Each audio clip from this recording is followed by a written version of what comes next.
¿Está la identidad de los países hispanos en crisis? ¿Es posible una nueva balcanización? En principio, no existe ningún motivo para pensar que los pilares sobre los que se sustenta la identidad nacional de los países hispanos tengan que ser débiles, por lo general. Sin embargo, la forma en la que se han construido estas identidades puede hacer que lleguen a tambalearse sobremanera si empezasen a ser mínimamente cuestionadas. Y es que la forma que se ha elegido para configurar dichas identidades es la reacción contra España y contra lo hispano, lo cual es un gran error. La cultura hispana es el único, no es el más importante, sino el único pilar unificador dentro de prácticamente todos los países hispanos. No se puede ser nacionalista o patriota en ningún país hispano renegando de la hispanidad, puesto que se estaría renegando del único pilar capaz de crear cohesión en dichas naciones. ¿Qué cohesión le quedaría a México si reniega de su hispanidad? ¿Qué vínculo habría entre una persona de Monterrey con otra de la capital, con otra de la península del Yucatán? Absolutamente ninguno. El único vínculo que une a todas esas partes de México es su vertiente hispana, ya que fueron los españoles los primeros artífices de la unificación de todos aquellos territorios del actual México antes separados en repúblicas de indios diferenciadas entre sí. Ni siquiera el imperio mexica logró una cohesión sólida, puesto que su dominio estaba basado únicamente en el cobro del tributo y en la supremacía militar. De hecho, ya causa problemas en México la cuestión de que un territorio que en su mayor parte jamás fue mexica sea designado con el nombre de México, y que su bandera tenga simbología mexica y no maya o tlaxcalteca. Ya no digamos otros países como Chile, Venezuela, Perú, Honduras, Cuba o Guinea Ecuatorial. Si hoy podemos hablar de estas y otras nacionalidades es porque los españoles bautizaron aquellos territorios con esos nombres. Sin la vertiente hispana, ni nombre tendrían estas naciones. Más lejos aún llega la palabra Filipinas, derivada del rey Felipe II. Es decir, el nombre de esta nacionalidad deriva directamente del nombre de un rey de España. El presidente de Filipinas, Duterte, sugirió cambiar el nombre del país por Marlica, que hace referencia a los primeros pobladores de aquellas islas antes de la llegada de los españoles. Pero claro, ese nombre no crea ninguna cohesión, puesto que no toda la población desciende de la cultura de los marlicas. Otros nombres como Colombia fueron designados posteriormente, pero hacen alusión al pasado español, pues Colombia viene de Cristóbal Colón. Con Argentina sucede algo parecido. Su nombre procede de Argento, plata, que viene dado por el virreinato del Río de la Plata. Como veis, es imposible escapar del origen hispano. Los países hispanos tienen una gran historia y un origen muy concreto, que son más que suficientes para tener una identidad clara, no como Estados Unidos, cuya historia es la de ser un vertedero de inmigrantes unidos por un idioma y una bandera. El problema es que si estas identidades se construyen en contra de España, renegando de lo hispano, directamente pasa a ser una construcción débil que puede venirse abajo nada más sea cuestionada. Y es que renegar de España cuando la lengua franca dentro de esos mismos países es la española y no se pueden comunicar entre todos sus habitantes sin ella, cuando se lleva la sangre española del mestizaje, cuando se cree en la religión que los españoles implantaron y se tiene una cosmovisión que está mucho más relacionada con la española que con la de los indígenas de hace 5 siglos, pues estamos ante una identidad débil que solo puede sostenerse con altas dosis de ceguera. Es como tratar de explicar quién eres y toda tu morfología corporal renegando de tus padres y abuelos. Bolivia es probablemente el país que más problemas de identidad tiene de toda la hispanidad. Para empezar, su denominación viene de Simón Bolívar, quien fue presidente solo durante un año y no hizo nada especialmente memorable por aquel país. El nombre de una nación mayoritariamente indígena se debe al capricho criollo, y no es el nombre de cualquier criollo, sino de uno que dedicó las palabras más despectivas hacia la población indígena y afrodescendiente. La nación boliviana quedaría muy en entredicho si los bolivianos se rebelaran y se negasen a ser designados con un gentilicio procedente del nombre de un dictador que masacró a miles de indígenas, algo que sorprendentemente no ha ocurrido. La única fortaleza que tienen las naciones que se construyen renegando de lo hispano es la creencia ciega y acrítica en un discurso nacionalista por hueco que sea.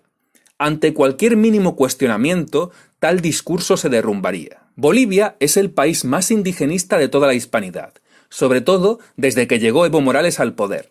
Recordemos que el indigenismo no es indígena, sino que se basa en una visión que el blanco europeo tiene sobre el indígena. Bartolomé de las Casas es uno de los pilares de esta ideología.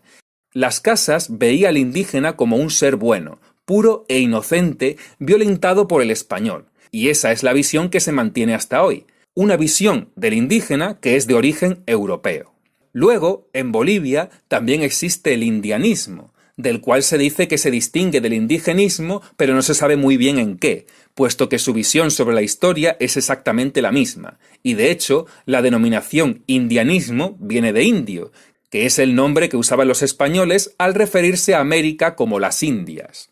Nuevamente volvemos a la visión europea supuestamente indígena. Ya no hablemos de elementos supuestamente nativos, como estas vestimentas que llevan las cholas con su típico sombrero indígena.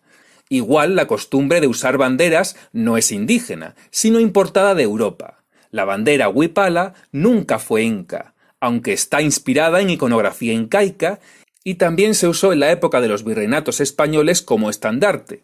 Es decir, hasta el uso de la huipala como bandera tiene sus orígenes en la cultura hispana. No obstante, su diseño final como la conocemos hoy es de los años 70, al igual que la bandera de Cuzco, la cual comenzó siendo la bandera de Radio Tahuantinsuyo. Todo esto proviene de los movimientos de izquierda alimentados en América por el intervencionismo soviético. Por el contrario, lo que sí es verdaderamente indígena, que son los yacimientos arqueológicos, se están derrumbando sin que nadie le preste ninguna atención a su mantenimiento. Por supuesto, la arquitectura virreinal también está sufriendo.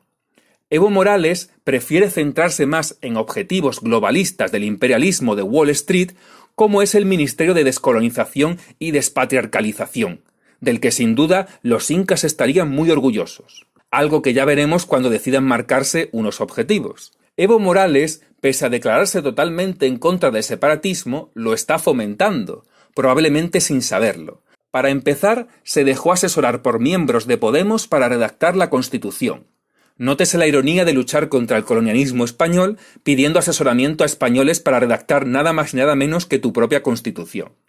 Y claro, como los podemitas son secesionistas acomplejados que aún no han salido del armario, pues lo que han introducido en la Constitución boliviana es que es un Estado plurinacional.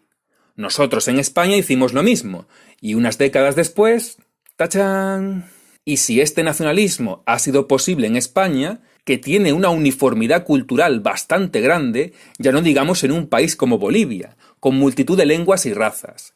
De hecho, en España es donde más avanzado está el separatismo y donde menos motivos culturales hay para que esto ocurra. Sin embargo, ocurre por el poder y la voluntad que ha permitido a élites catalanas y vascas engañar y adoctrinar a la población para la consecución de aquellos intereses. Otra variable a tener en cuenta en Bolivia es que no solo es el país más indigenista, sino que su zona oriental es de las más vinculadas a su legado hispánico. Es decir, que aparte de la multitud de etnias y razas, el país se divide en dos, la parte indigenista y la parte, digamos, más vinculada a lo hispano. De hecho, fue allí, en Santa Cruz, el primer lugar donde se estrenó el documental de España, la primera globalización, en su salto al panorama internacional.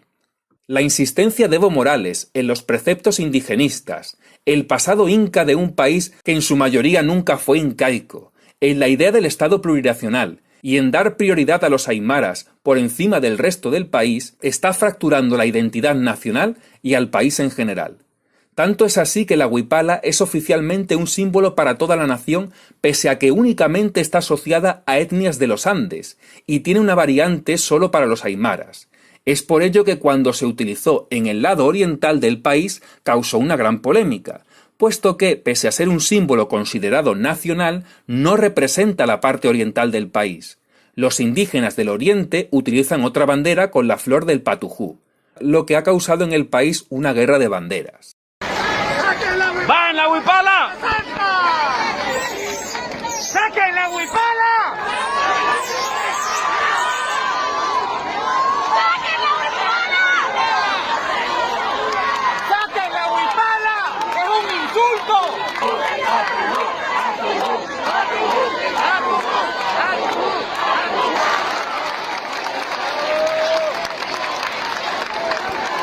Si Bolivia tuviera unos partidos políticos nacionalistas fuertes y con poder como en España, el secesionismo ya estaría servido.